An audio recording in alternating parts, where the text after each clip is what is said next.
Join us as we explore the facts and the myths, the realities and the misconceptions about fire, and learn what you and your family can do to survive when seconds count.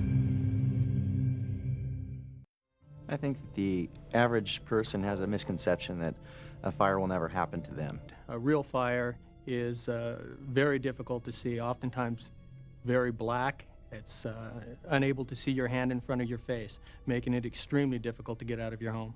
Since fire rapidly consumes massive amounts of oxygen, your first danger is being lulled into a deep, oxygen-deprived sleep from which you can't wake. Many victims actually suffocate before smoke or flames ever reach them. I've been on more than one fire where we found people lying on the couch or in the bed. They were overcome by smoke, hot gases, and they died in that same position that they went to sleep in. This single-family home was scheduled to be demolished, but instead it's going to burn. 15 video cameras have been brought in to record the events, and it begins so slowly, so silently, as if the fire knows to wait until you're asleep. This thing has been smoldering for 15, 20 minutes now. And this smoke is enough here to deaden your senses. I can't believe how much smoke is in there already, and the smoke alarm has not gone off. 30 minutes pass while the ashes continue to smolder. 30 minutes of silence from the smoke detectors. You wake up in those blinding, choking seconds, frantic, and if you really don't know what to do, most cases you're going to become a statistic. Steve McInerney and I will join 3 other firemen in the first team to go inside. Oh boy, it's hot on my back. It's really hot on my back, I can feel that. Oh my God! It's coming right over the top of us. The heat on my back is amazing. It's pitch black in here. I can't see anything.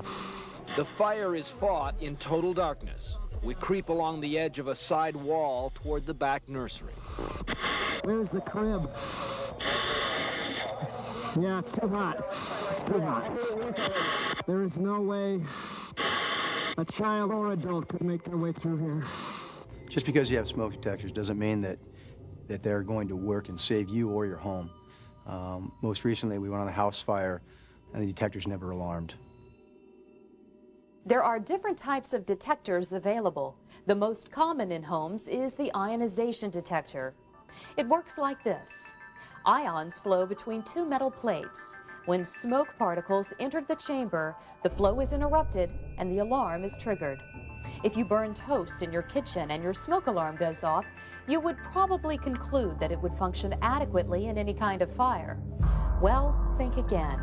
Burning toast and kitchen smoke usually produce lots of small particles, just the right combination to block the flow of ions. But the smoke particles produced by, say, a burning sofa could have a larger charge, are fewer in number, and often don't interrupt the flow of ions. The result? Your alarm might not sound, and you and your family may not be protected.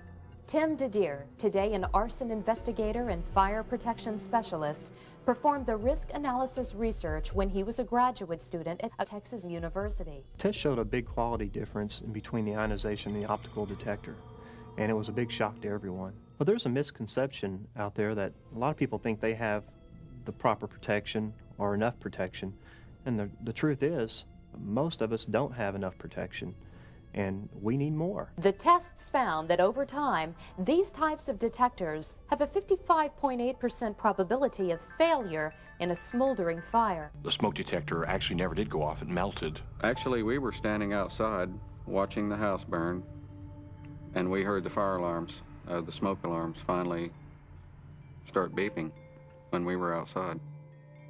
They did not go off while we were in the house.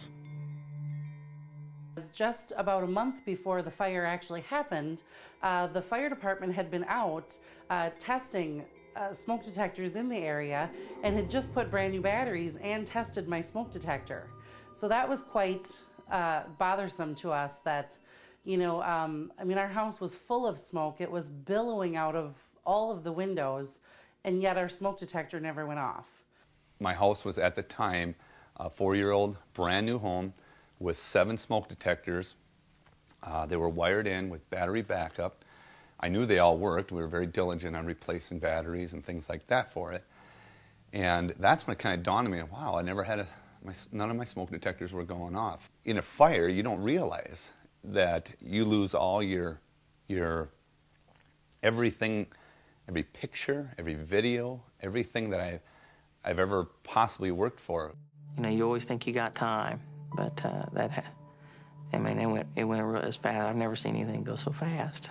It just takes a matter of seconds because a fire can wipe you out, and it wiped us out. Prepare your house in the best way you can, because if my kids had been asleep back in the bedrooms, we wouldn't have got out.